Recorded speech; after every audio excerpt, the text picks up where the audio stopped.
Alors on va se lever pour la lecture de quelques versets de la parole de Dieu. Comme je disais, je l'ai dit tantôt que je vais parler des serviteurs, servir dans la maison de Dieu. Mais je vais être court, je ne vais pas trop élaborer là-dessus. C'est juste pour continuer dans le même sens et donner le goût aux gens de servir dans la maison du Seigneur. Amen. Le titre du message, c'est « Êtes-vous un bon serviteur ?» Êtes-vous un bon serviteur? Nous lisons ensemble un texte dans le livre des psaumes, le psaume 119. Je vais lire à partir du verset 121. Psaume 119, verset 121, qui dit « J'observe la loi et la justice. Ne m'abandonne pas à mes oppresseurs. Prends sous ta garantie le bien de ton serviteur.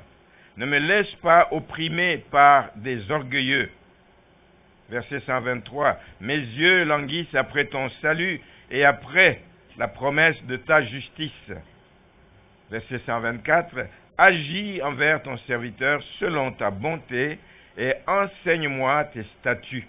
Je suis ton serviteur. Donne-moi l'intelligence pour que je connaisse tes préceptes. Amen. » Père, puisses-tu bénir ces instants, Seigneur, afin que nous puissions tirer le meilleur profit, Seigneur, de l'exhortation de ce matin, au nom de Jésus. Amen. Vous pouvez vous asseoir.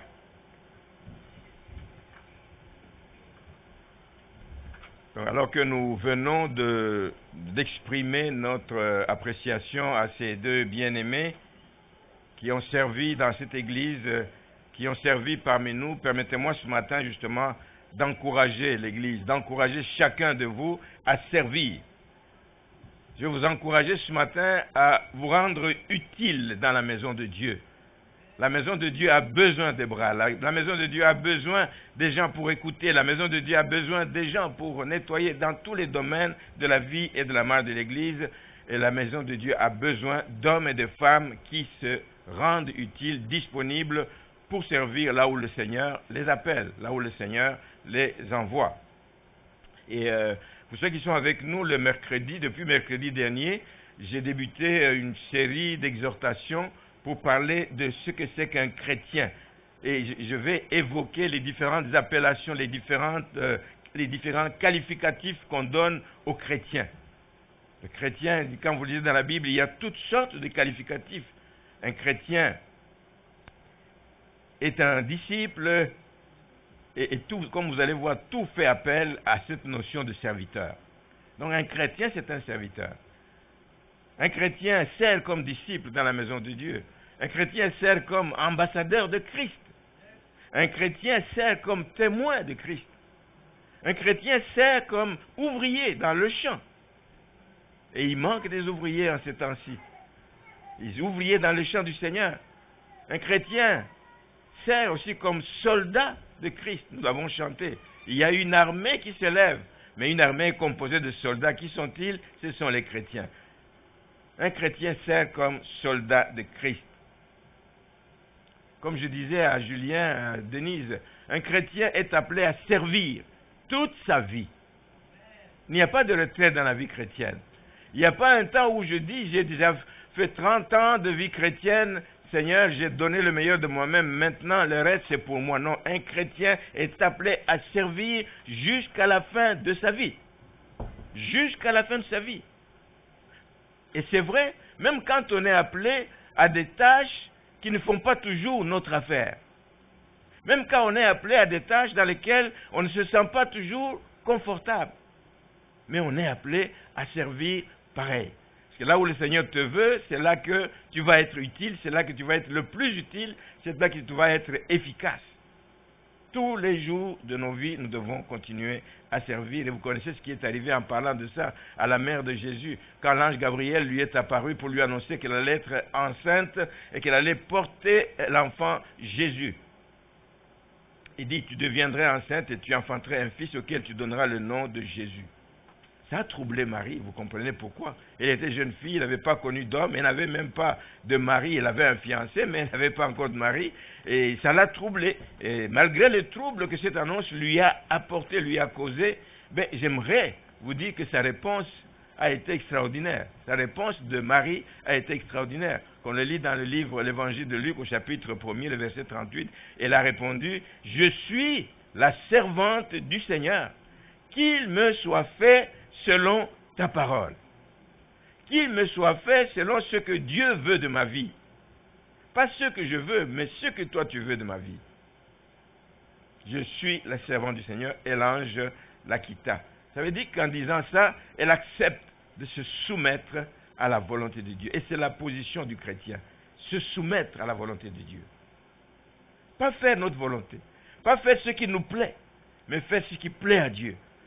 Faire ce qui élève Dieu dans notre vie. Faire ce qui donne gloire à Dieu dans notre vie. C'est ce que nous devons faire. Un serviteur de Dieu, c'est quelqu'un qui dépend de son maître.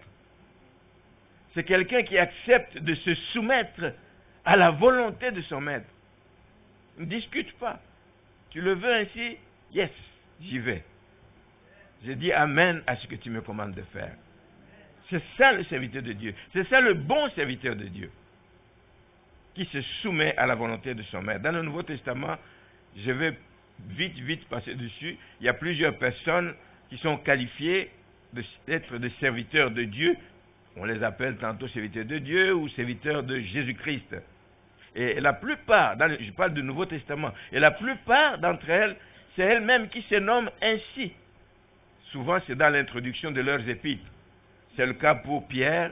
Quand vous lisez la première épître de Pierre, les premiers versets, il se présente ainsi, serviteur de Jésus-Christ. Le cas de Jude, même chose. Dans l'épître de Jacques, c'est la même chose. Serviteur de Jésus-Christ. Et ils le disent dès le début dans les salutations qu'ils font à l'Église, à laquelle ils adressent les épîtres. Nous avons aussi le cas de Paul dans ses épîtres, quand il s'est adressé aux Romains, qui s'est adressé à Tite, serviteur de Jésus-Christ. Nous avons le cas de Paul, mais dans les autres épîtres, parce qu'il en a écrit pas mal, dans les autres épîtres, Paul se présente plutôt comme apôtre de Jésus-Christ ou comme prisonnier de Jésus-Christ spécial. Amen. Il y a tellement d'appellations différentes. Mais on trouve un cas ici d'Épaphras qui est qualifié cette fois-ci par Paul. Il est reconnu par Paul comme un serviteur de Dieu. Amen. Dans Colossiens chapitre 1er, le verset 7, Épaphras est présenté comme un bien-aimé compagnon de service. Ce n'est pas un bien-aimé compagnon de route, c'est un bien-aimé compagnon de service. Ce n'est pas un bien-aimé compagnon de hockey, c'est un bien-aimé compagnon de service. Service de Dieu. Il était un bien-aimé compagnon de Paul dans le ministère. Et il était aussi, pas seulement pour Paul, pour les Colossiens, on lui dit qu'il était un fidèle ministre de Christ. Un fidèle ministre de Christ. Alors mettez-vous en tête que chaque fois que vous entendez le terme ministre, ça veut dire un serviteur. Amen. Même les ministres dans le gouvernement sont des serviteurs. Ils ne le savent peut-être pas, mais ils rendront compte à celui qui leur a donné cette autorité. Parce que toute autorité vient de Dieu. Amen. Les ministres sont des serviteurs. Dans l'Église, nous devons être des serviteurs. Dans Colossiens 4, verset 12, Épaphras est décrit encore par Paul comme étant un serviteur de Jésus-Christ. C'est-à-dire un bon soldat, un soldat actif, un soldat qui ne recule pas, un soldat qui ne cesse de combattre dans ses prières pour les Colossiens. C'est un bon qualificatif. Y a-t-il des hommes et des femmes dans cette assemblée qu'on peut qualifier de serviteurs de Jésus-Christ parce qu'ils sont de véritables soldats de Jésus-Christ qui combattent dans la prière, pour les guérisons, qui combattent dans la prière pour le salut, qui combattent dans la prière pour que l'Église avance, qui combattent dans la prière pour que les jeunes puissent être épargnés des voies de la perdition dans lesquelles le monde veut les attirer. Des serviteurs de Dieu qui combattent dans la prière. Et ils combattent afin que les Colossiens tiennent bon, qui ne reculent pas, qui n'abandonnent pas leur marche. Ils combattent dans la prière pour qu'ils soient pleinement disposés à faire toute la volonté de Dieu. Pas partiellement, toute la volonté de Dieu. Et il faut combattre dans la prière. Tu ne peux pas pousser quelqu'un à faire des choses. Il faut prier. La prière a plus d'efficacité que vous n'imaginez pour aller changer le cœur des gens, pour aller changer les dispositions intérieures d'une personne. Tu peux donner conseil, tu peux exhorter maintes fois. Mais quand tu appuies ça par la prière, quand tu accompagnes, il y a une puissance qui se dégage et qui va amener des gens à se lever et à servir là où pendant des années, ils ne pouvaient pas le faire. Nous devons avoir une armée d'intercesseurs dans cette église. Amen. Une armée d'intercesseurs. Il y a tellement de besoins dans l'église. Il y a tellement de besoins dans nos familles qu'on ne prie pas assez. On ne prie pas assez. Il y a tellement de besoins de salut dans la région ici. On ne prie pas assez pour. Une armée de serviteurs qui soient des véritables intercesseurs. Si je reviens au cas de Paul. Paul lui-même, j'imagine que quand il écrivait les épîtres, il se présente comme serviteur de Dieu. Et les destinataires de ces épîtres reconnaissaient, c'est parce qu'ils reconnaissaient son témoignage. Et il ne se déclare pas juste, je suis apôtre, je suis ceci, sans qu'on ne voit les fruits. Mais lui, il écrivait et les gens reconnaissaient son témoignage. Mais il pouvait y avoir des doutes. Et quand il y avait des doutes, il ne s'arrêtait pas là, il dit, bon, tant pis pour vous, si vous ne croyez pas, tant pis pour vous. Non.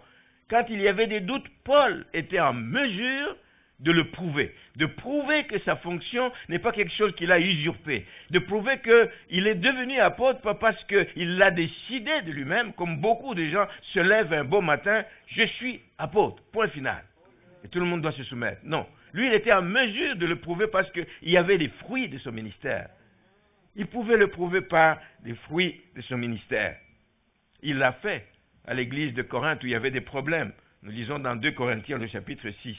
2 Corinthiens 6, le verset 3, il dit « Nous ne voulons scandaliser personne en quoi que ce soit. » Nous ne voulons pas être un sujet de scandale pour personne.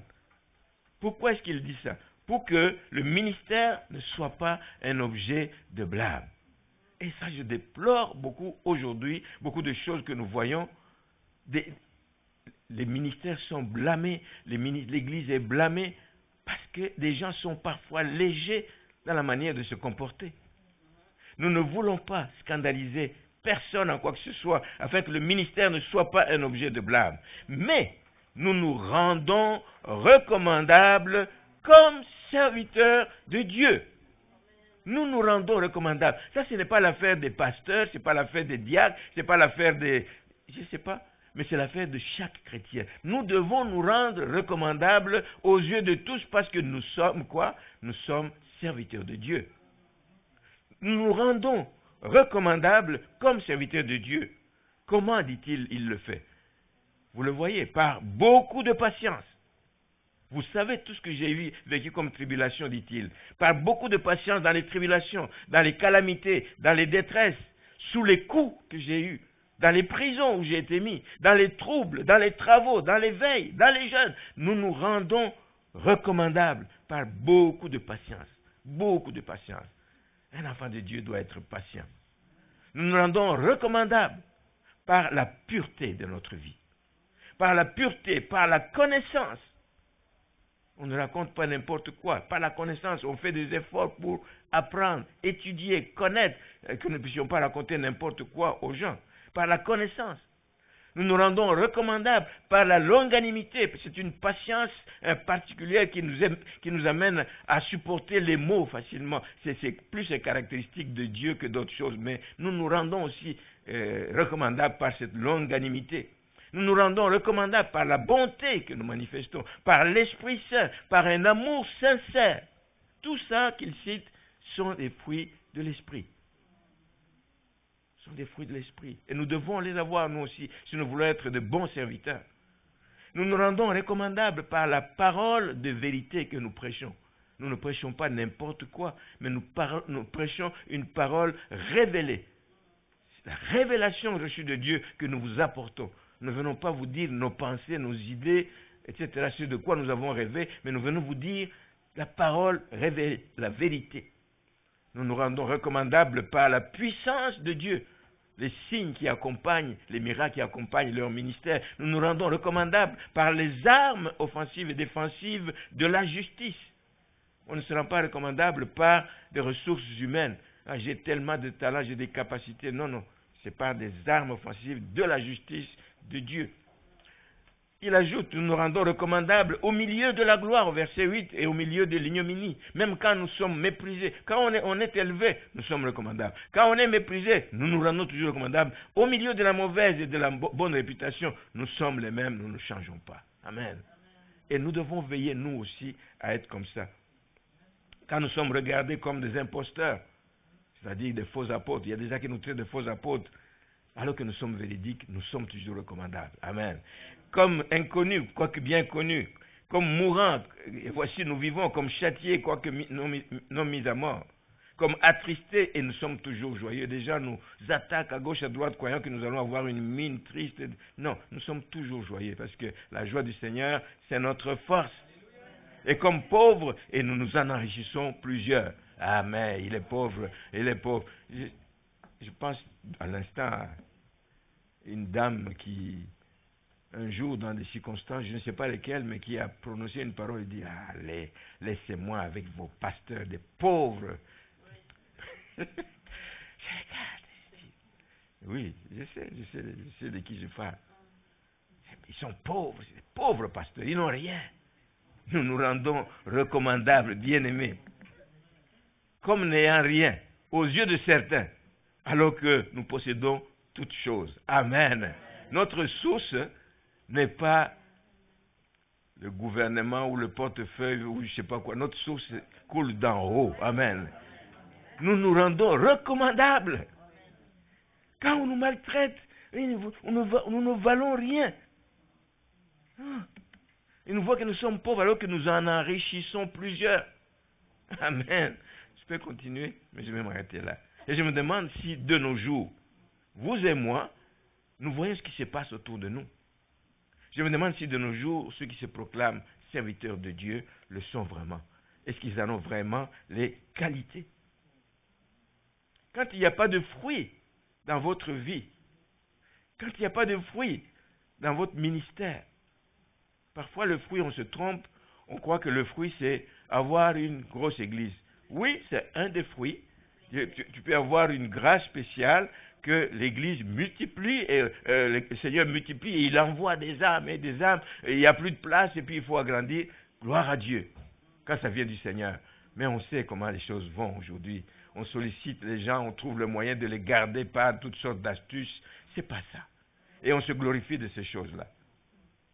Mais il faut qu'il y ait des fruits qui réjouissent le cœur de Dieu. Amen. Pas juste le nombre pour le nombre, mais le nombre des gens transformés. Le nombre des gens qui mènent une vie qui soit agréable à Dieu. Je me pose des questions. Souvent, ce sont des titres pompeux. Ce sont des titres pompeux et ce n'est pas ce que nous devons chercher. Nous parlons des autres, mais vous, nous-mêmes, vous-même, êtes-vous un serviteur recommandable? Je pense que c'est une question que chacun doit se poser, à la lumière de tout ce qu'on vient de dire. Est-ce que je suis un serviteur recommandable? Et pour aider à répondre, c'est des questions qu'il faut se poser. Je vous en donne quelques-unes. Êtes-vous digne d'être mandaté pour une mission quelconque, sans que la mission ne soit compromise par votre mauvais caractère ou par votre mauvais témoignage? Une question qu'il faut se poser. Qui suis-je? Comment je suis?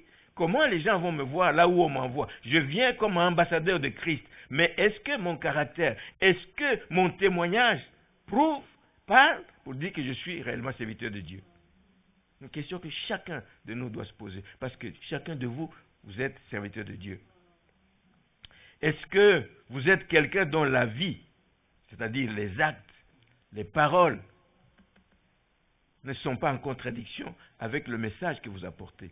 Il n'y a aucune chance d'aller vers des gens, les dire Jésus vous aime, Jésus vous demande de vous repentir, Jésus vous demande ci et cela, quand ils voient dans votre vie que vous êtes vautré dans le péché, dans les saletés profondes, votre vie ne témoigne pas et ne cadre pas avec le message. Il n'y a pas de chance que ça porte fruit dans la vie de l'autre personne. Il va dire, de qui te moques-tu? Commence-toi par changer.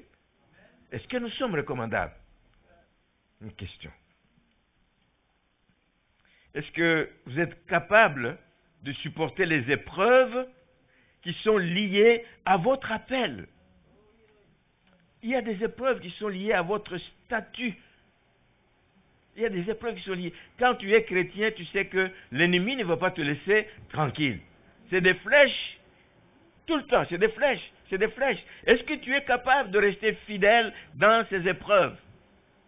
C'est des choses qui sont liées à votre salut. Tant que vous n'êtes pas venu à Christ, il vous laisse tranquille. Mais le aussitôt que vous dites, je vais donner ma vie au Seigneur, c'est des flèches. Le jour, c'est des flèches. La nuit, vous ne savez pas dans tous les sens d'où ça vient.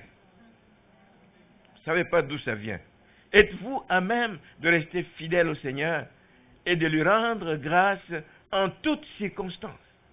Comme le dit Paul dans l'Épître aux Thessaloniciens 5,18, rendez grâce en toutes choses. En toutes choses, car c'est à votre égard la volonté de Dieu en Jésus-Christ.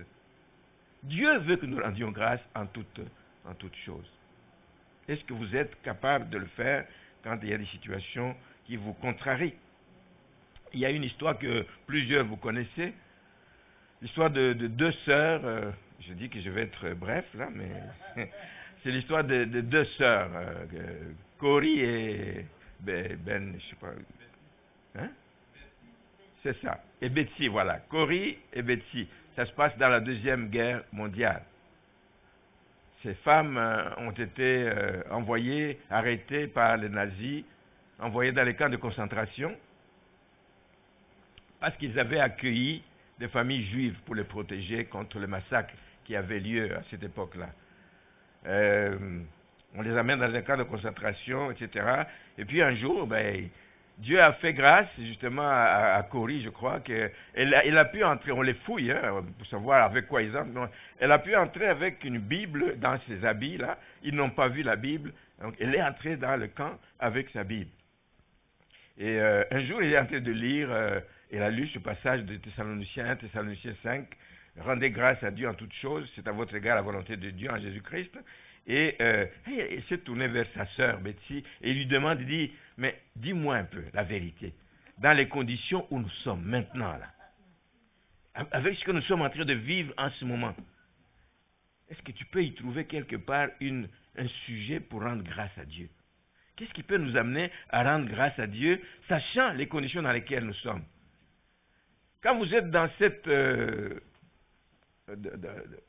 condition, peut-être que vous attendez que le prochain tour, c'est qu'on vous amène dans la chambre à gaz ou je ne sais pas quoi. Mais elle dit, est-ce qu'on peut rendre grâce dans ces conditions? Et la sœur Betsy a répondu, à mon avis, c'est vraiment une inspiration venant d'en haut. Elle répondit ceci. Il dit quoi? Premièrement, la Bible est passée. On ne te l'a pas arrachée.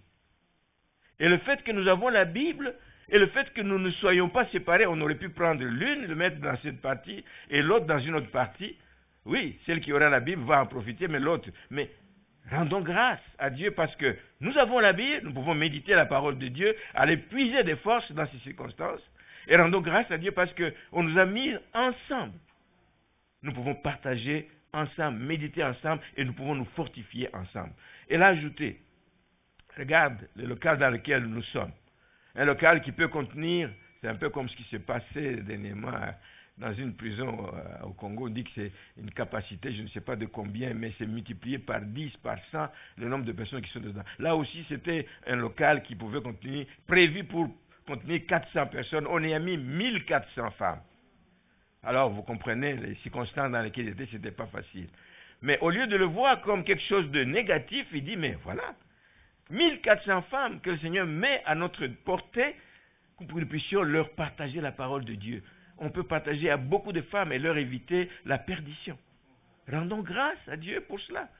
Ne regardons pas juste les petits bobos à gauche, à droite, mais rendons grâce. Voici un autre sujet pour rendre grâce à Dieu. Elle a ajouté encore une chose ici, c'est que, à force, il y avait beaucoup de gens et puis les conditions d'hygiène n'étaient pas bonnes. Il y a des puces qui ont commencé à se manifester, des punaises ou je ne sais pas comment, qui sont arrivées dans le local en question où ils étaient. Alors, c'est ce qui fait que les gens se grattaient certainement dans tous les sens et les sentinelles, les surveillants ne venaient plus régulièrement. Ils ont dit, non, si nous allons là-bas, nous allons attraper ces punaises. Ils ne venaient pas souvent. Alors, ça leur laissait plus de temps de partager la parole de Dieu. Rendons grâce pour cela. Il y a d'autres choses, mais à cause de ça, évidemment, sa sœur Betsy est décédée pendant qu'ils étaient encore là dans le camp. Mais Corrie est restée. Et quand elle est sortie de là, elle est sortie même d'une manière tout à fait miraculeuse. C'est la main de Dieu, parce qu'il y a eu une erreur administrative dans le dossier. C'est quelqu'un d'autre qu'on devait sortir, mais c'est elle qu'on a sorti. Dieu savait. La main de Dieu agit dans des circonstances pareilles pour sortir sa fille de cette situation. Et elle est sortie, elle a écrit des belles pensées, etc. Donc j'en retiens celle-ci. Il dit, quand vous regardez au-dedans de vous, vous allez fulminer à cause des conditions difficiles que vous traversez. Si vos yeux continuent fixés sur ce que vous vivez, vous allez fulminer, vous allez être déprimé à force de regarder à vos problèmes.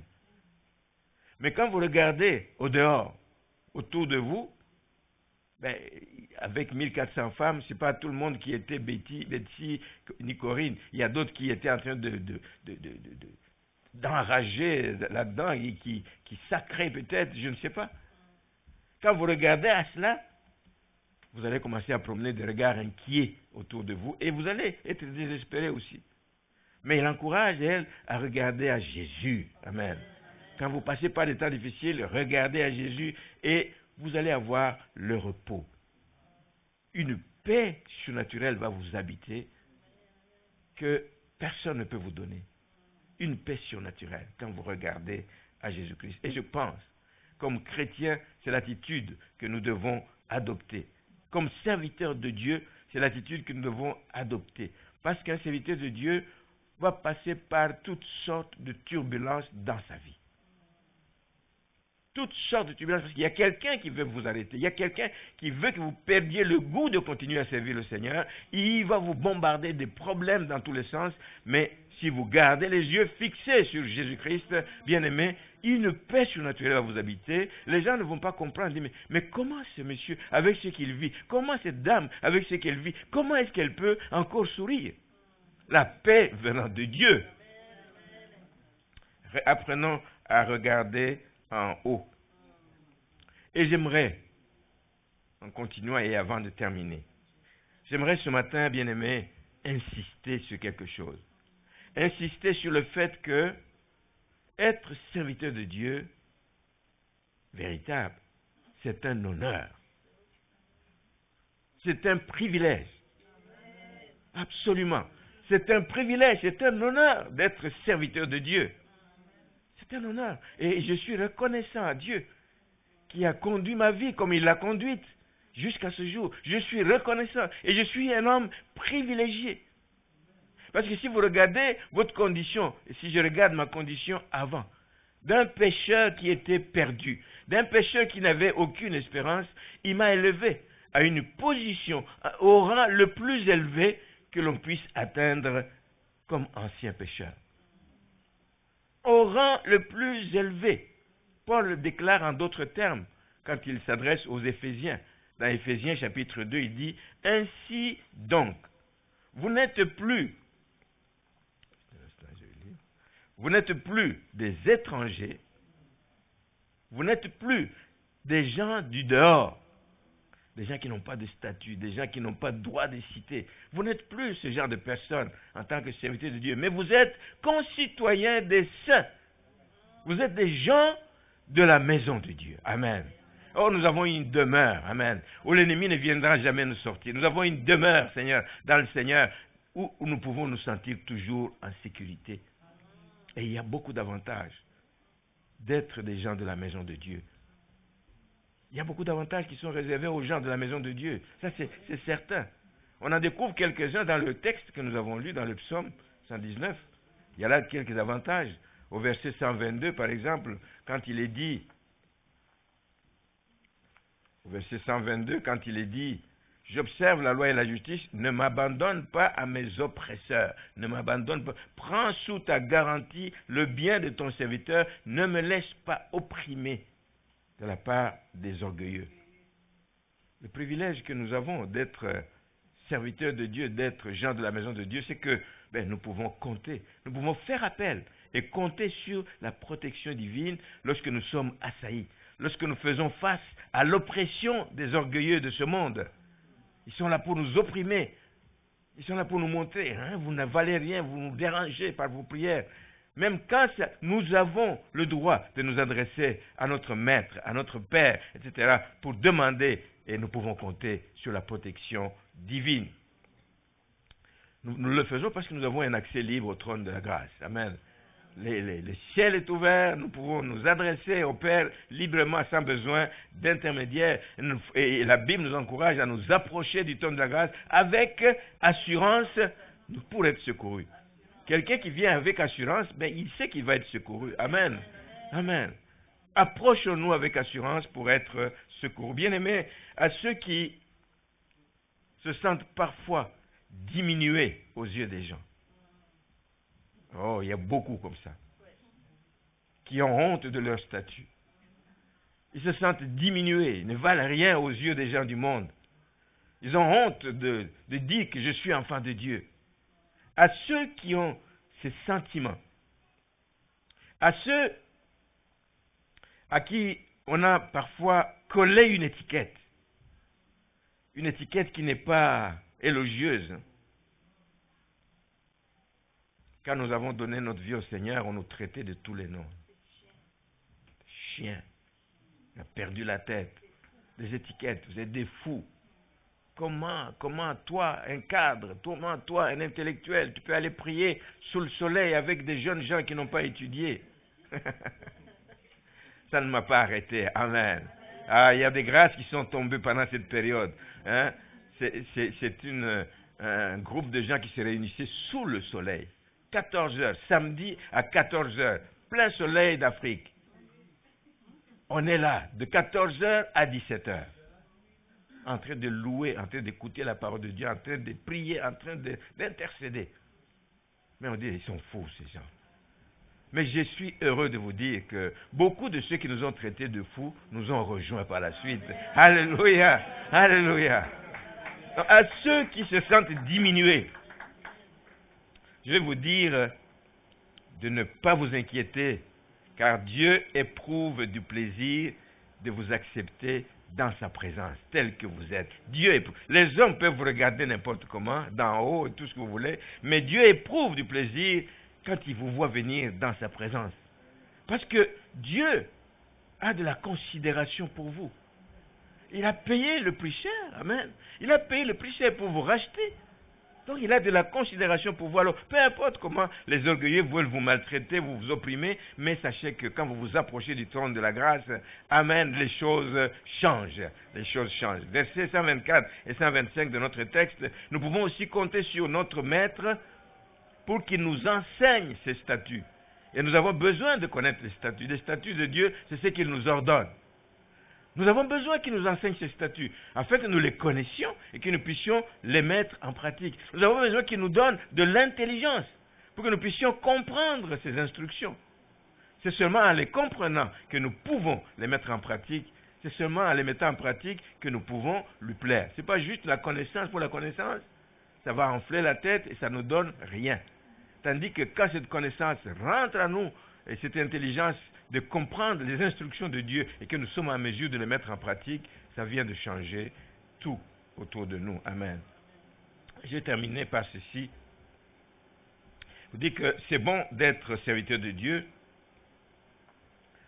mais on ne doit pas s'arrêter là. Mais je souhaite qu'on puisse savoir que Dieu attend de nous que nous soyons aussi serviteurs les uns des autres. Les uns des autres. Les uns des autres. Comme nous avons parlé de nos bien-aimés, ils ont servi l'Église, ils n'ont pas servi les bâtiments, ils ont servi les personnes qui sont dans cette Église. Serviteurs les uns des autres. Et s'il y a un exemple à suivre, c'est l'exemple de Jésus. Amen. C'est l'exemple de Jésus lui-même. Jésus nous a laissé un bel exemple. Il a servi son Père parce qu'il a dit que ma nourriture est de faire la volonté de celui qui m'a envoyé. Il a servi Dieu. Il a obéi à Dieu pour faire la mission qui lui était assignée. Il a obéi à Dieu. Mais Jésus a servi aussi les hommes. Pendant les 3 années, ce n'était pas 3 années de tout repos.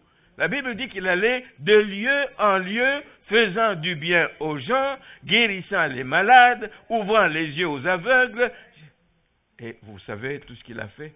Il y a d'autres choses que nous ne connaissons. Mais il faisait du bien aux gens. Jésus a servi les hommes aussi, en acceptant d'aller jusqu'à la croix. C'est nous qui devions payer ce prix, c'est nous qui devions être punis pour nos fautes, mais il a accepté d'être torturé à notre place, par amour pour nous. Amen. Et il nous a servi comme ça, en acceptant d'être torturé à notre place. Il a dit ceci dans Matthieu chapitre 20. Mais quiconque veut être grand parmi vous.